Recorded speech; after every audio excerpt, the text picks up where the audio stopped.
Zip safari থেকে হাতি safari, হাতে ক্যামেরা নিয়ে কাজিরাঙ্গা জাতীয় উদ্যানে নানা মুডে প্রধানমন্ত্রী।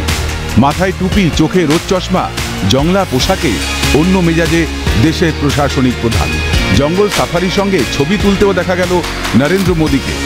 হাতিকে আখ খাওয়ানোর পাশাপাশি তাদের সঙ্গে ছবি তুলতে যথেষ্ট সাবলীল ছিলেন প্রধানমন্ত্রী। জঙ্গল সাফারি প্রসঙ্গে সামাজিক মাধ্যমেও সক্রিয় ছিলেন তিনি। প্রধানমন্ত্রী লেখেন, শনিবার সকালে আমি কাজিরাঙ্গা ন্যাশনাল পার্ক ঘুরে দেখলাম। ইউনেস্কো ওয়ার্ল্ড হেরিটেজ সাইটে সবুজ প্রকৃতি এবং এক শৃঙ্গ গন্ডারের উপস্থিতি উপভোগ করলাম।